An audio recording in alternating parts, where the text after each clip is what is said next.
WhatsApp guys, this is Yog Ratnam and welcome back to your favourite YouTube channel vibrant health. Guys, बहुत सारे लोगों का mail था, बहुत सारे लोगों का कमेंट था कि कोई कमर दर्द से रिलेटेड वीडियो बनाइए। तो गाइस, ये वीडियो उन्हीं लोगों के लिए है जिनको कमर दर्द या फिर कमर दर्द के परेशानी से जूझ रहे हैं। तो 3 आसन आज हम लोग डिस्कस करेंगे जिससे आपका कमर दर्द काफ़ी हद तक कम हो जाएगा। कौन कौन से आसन हैं और कैसे करना है, ये हम लोग अभी डिटेल में इसको बात करते हैं। चलिए शुरू करते हैं। पहले कौन कौन सा आपको आसन करना है। पहला आसन आपको करना है उष्ट्रासन 5 बार। दूसरा आपको आसन करना है मरकट आसन 3 से 6 बार। और लास्ट और अंतिम आसन आपको करना है सर्पासन 5 से 8 बार। गाइज, अगर आप बिगिनर हैं तो आप इसको लगभग 2 से 3 ही बार करें हर आसन। इसका ड्यूरेशन जैसे जैसे दिन बीतेगा वैसे वैसे आप इसके ड्यूरेशन को बढ़ाते रहिए। 3 बार, फिर 5 बार, फिर 8 बार, फिर उसके आपके हैबिट के ऊपर है और आपके स्टेमिना के ऊपर है आप कितनी बार इसको कर सकते हैं। अगर आप रेगुलर अभ्यासी हैं या आप रेगुलर आप एक्सरसाइज करते हैं तो भी आप इसको लगभग 5 से 8 बार कर सकते हैं। अब बात आती है कौन कौन लोग इन आसनों का अभ्यास कर सकते हैं।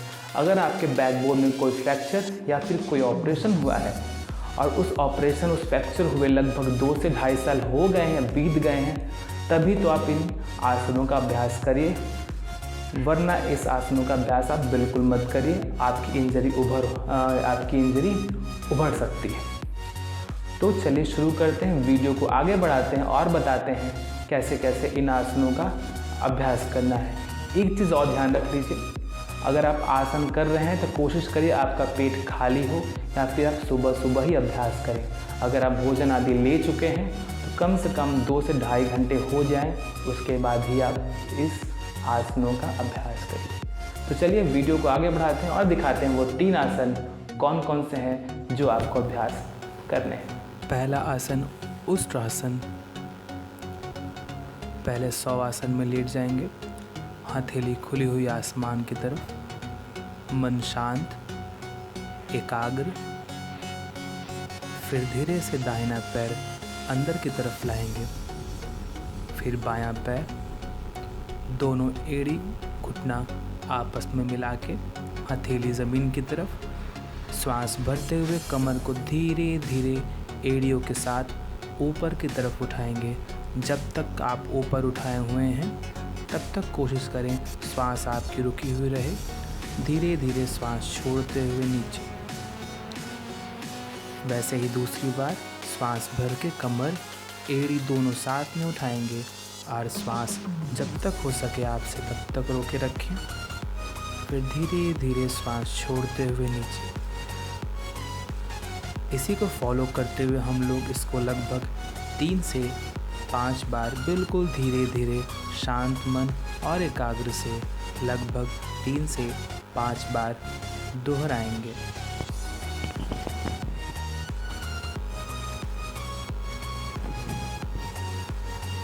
फिर से वैसे ही श्वास भर के कमर उठाना, एड़ी उठाना, जब तक ऊपर है तब तक श्वास रोके हुए हैं। जब लगे श्वास छूट रही है धीरे धीरे नीचे। लास्ट और अंतिम बार कमर उठाना, एड़ी उठाना साथ में और धीरे धीरे नीचे।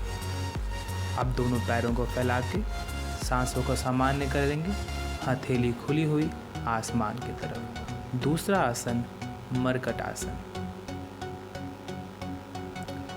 दोनों हाथ गर्दन के नीचे, दोनों पैर अंदर की तरफ फोल्ड करेंगे, लगभग 1.5 से 2 फीट का गैप बनाएंगे। श्वास भरेंगे, पैर दूसरे तरफ, गर्दन दूसरे तरफ।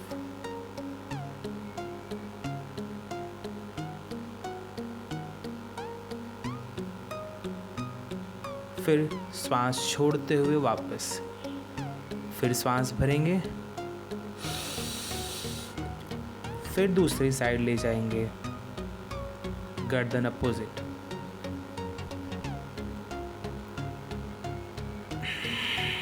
श्वास छोड़ते वापस। अगर आपको सर्वाइकल या स्पॉन्डिलाइटिस है तो आप गर्दन सीधी रखेंगे कुछ इस तरीके से। बाकी सांसें आपकी वैसे ही रहेंगी, श्वास रोक के करेंगे, श्वास छोड़ते हुए धीरे धीरे वापस। फिर ऐसे ही दूसरी बार दूसरे साइड से। इसका अभ्यास लगभग 3 बार एक तरफ से, 3 बार दूसरी तरफ से।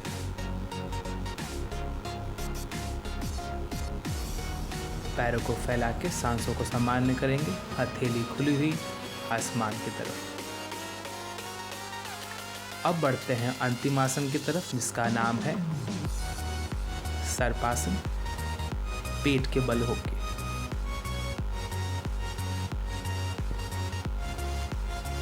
दोनों हाथ सीने के बगल बगल में, पीछे से आपकी दोनों एड़ी आपस में सटी हुई रहेंगी।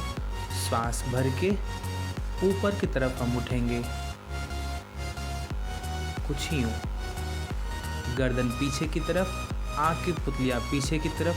ध्यान रखें आपकी एड़ी हमेशा सटी हुई रहे। फिर श्वास छोड़ते हुए नीचे, जब तक ऊपर रहेंगे श्वास रोके रखे रहेंगे। दूसरी बार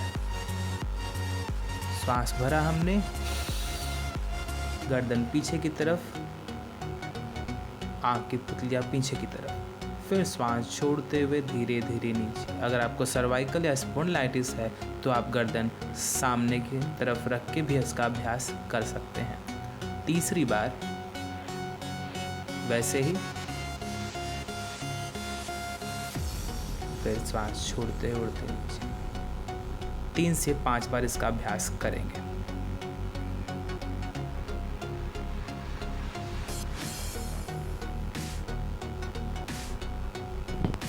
आई होप आपको वीडियो अच्छा लगा होगा। आपको वीडियो अच्छा लगा तो do subscribe our channel and tap the bell icon so that you always get notified with my latest and upcoming videos. This is Yog Ratnam, your friend, your colleague. Stay fit, stay healthy. Bye bye.